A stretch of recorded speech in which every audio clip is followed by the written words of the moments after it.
Today I'm going to make some Boogie Brew Compost Tea. Compost tea is basically what it sounds like. Compost. Some people just put it right in the water and let it sit for 2 weeks, 3 weeks, a month, something like that, and all the good stuff seeps out of the compost into the water. Other people do it this way. This is the faster way. It supposedly takes between 12 and 18 hours to do. The first thing you have to do is get some bubblers, which are aquarium bubblers, and get a 5-gallon bucket. These makes 5 gallons at a time. Water nowadays has chlorine, or a variation of chlorine and ammonia in it. Chlorine is quite easy to get rid of. You just let it sit overnight and the chlorine gas will seep out and it'll be clean, nice, wonderful water in the morning. Or if it's the other type with chlorine and ammonia in it, it won't for a long time. I've heard both that Lubbock has chlorinated water and that they have the chlorinide, I don't know what the word is, but they have the chlorine and ammonia in it because it takes longer. If you put a bubbler in the water with chlorine, it'll be gone in 30 minutes. With the other stuff, it can take 2-3 days. However, there's a simple fix. Ascorbic acid, vitamin C. I get the chewable type because it breaks up really easy. Put it in the water when I put in the bubbler and it absorbs it, and supposedly it will absorb the bad stuff and leave clean, clear water. So this has been soaking or bubbling, I guess, for over an hour now, and I've hopefully the water heat up in the sun, and now it's time to start putting together the tea. Well, I'm beginning to create or put together the materials to start my own compost pile, but it's going to take months, years this way, so I had to go with something I bought off the internet called Boogie Brew. This is a sample bit I got off the internet from boogiebrew.com. It comes with the bag of the Boogie Brew organic material, sea salt 90, and worm castings. It takes 1 cup of the organic material for 5 gallons of water, 1 tablespoon of the worm castings per gallon, so 5 tablespoons, and then 2 tablespoons of the C90 per 5 gallons. So I'm going to mix that up now. One reason people call this tea is because you actually use a tea bag of sorts.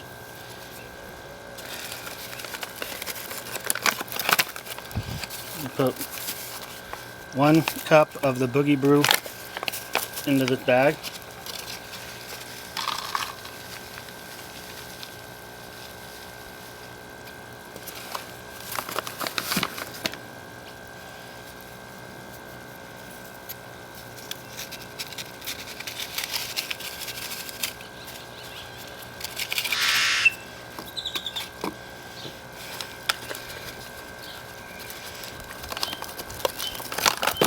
And then 1 teaspoon per gallon. So actually this is 5 gallons, this is 5 teaspoons as well. 2 teaspoons makes 1 tablespoon. So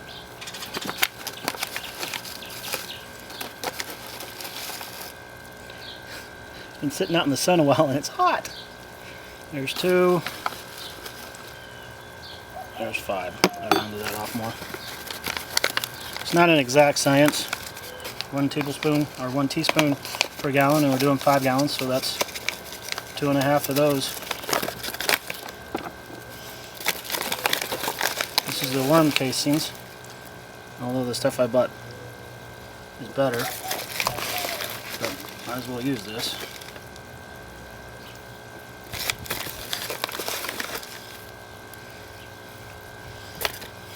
Alright, it's all in there. So now, one of the bubbler stones, and you stick it in the bag with it.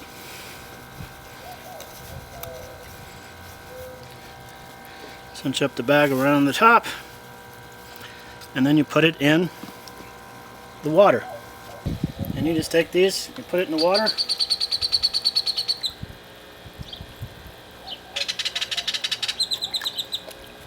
There's also another bubble stone in there from the bottom.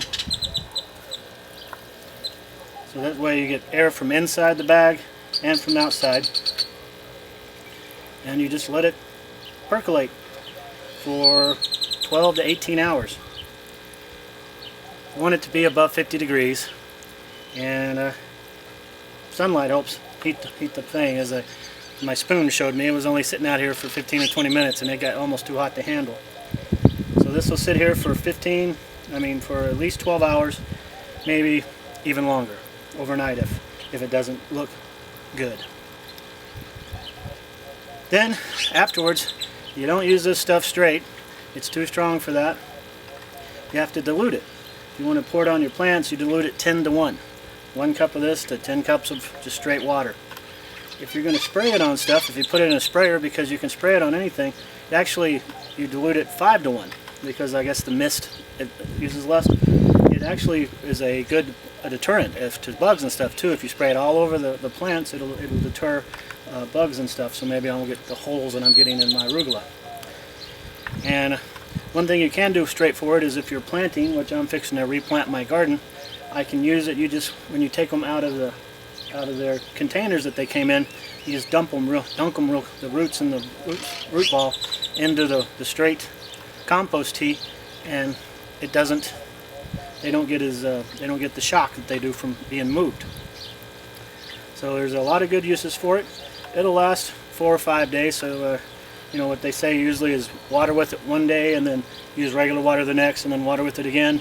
And supposedly people that have them, I've seen comparisons on YouTube where they say, look, my neighbor has this, and we planted our tomatoes at the same time, and look, theirs are berry grown, and mine are up higher than the fence.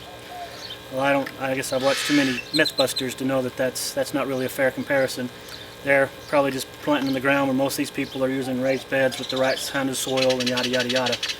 But I hear it does help, so I'm fixing to find out if it helps or not. Well, in 12 to 18 hours. Okay, well, I want to show you a couple of gadgets that I have now, because I am the gadget gardener after all. And one of the things is, if you're unlucky enough to, like me, to not have a place to plug in outside, I have a way around that. And the thing I was just using is my newest gadget. I'll show that to you first. Okay, well, this is my newest gadget. It's a workspace, obviously, because we were just using it to make the Boogie Brew. And then it opens up, so you have more room on each side. And it's a sink with running water and everything. This actually turns, and you've got jet and mist and flood and center and cone and fan. So anything that you would ever need, it'll do it. So using it to pot plants and stuff, it's not really level, so it doesn't drain.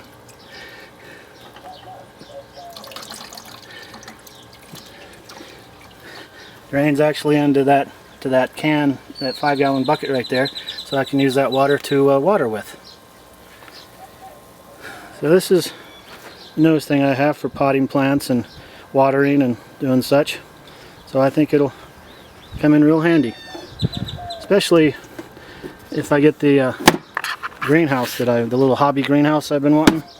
It's 6 feet by 8 feet by 7 feet. This would go in the back to help the plants and stuff in there. But we'll see if I don't know if I'm that handy or not. As I was saying earlier, I'm not lucky enough to have any electrical outlets outside. This house was built back in 1977, and you really didn't have gadgets in the garden at that time for electricity, so there isn't any. So I use this. I got this from Harbor Freight. It's 3 solar collectors that came with its own controller. Can't see it. Right now, even though the sun has gone behind the clouds, it's still pumping out 15.1 1 watts of electricity. So the leads from the solar collector come into here, and then this has an out that goes to a deep cycle battery that I just realized one part of it is off. That's why it's putting out 15.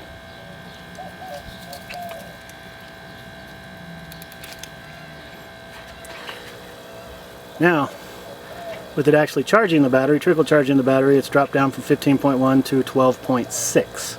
So that's actually what the battery's at right now, 12.6. 12.9 is about as high as the battery will go, and this will actually shut it off any higher than that. So, but it connects to the battery, and then the battery connects to a DC to AC output. This right here, and that's what I have the bubbler plugged into. And it runs the bubbler, which is right there making that wonderful noise. So I'm getting free electricity right now. My DC to AC converter is only a 400 watt, so I can't do a whole lot with it right now, but it was one I had kept in my car, so I've already had it. And in actuality, even with having to buy the battery and this, it's actually cheaper to get this than have an electrician come and put boxes outside the house.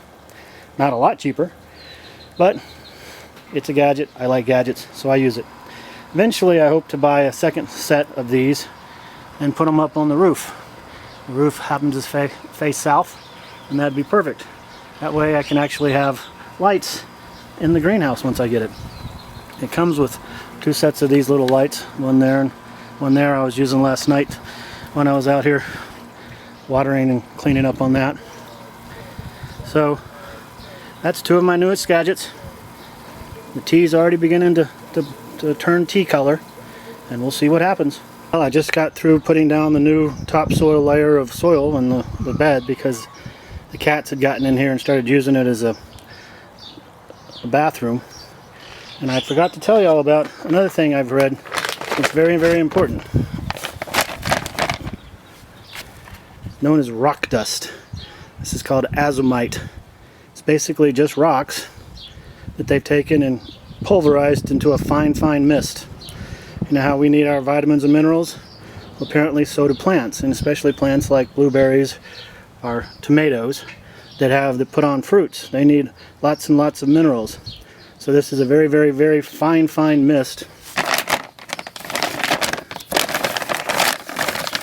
As you can tell by, I don't know if you can see that on camera, but it's a very, very, very fine pulverized rock dust that you put. They suggest putting 1 pound per square foot, and that would mean I'd have to put down something like 16 pounds. Well, it comes in 10-pound bags, and it's not too cheap, so I'm just gonna put it down at a half a pound per square foot and see how it goes.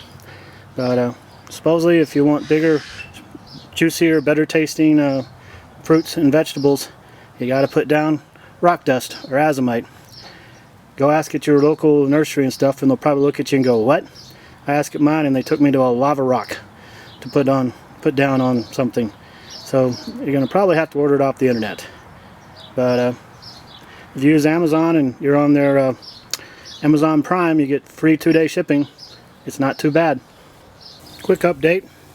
It's probably been 35-45 minutes, and there's a foam forming on the top. That's supposed to be a very good thing. As the enzymes and stuff start getting up and going, they create those foam. So it's well on its way to becoming compost tea.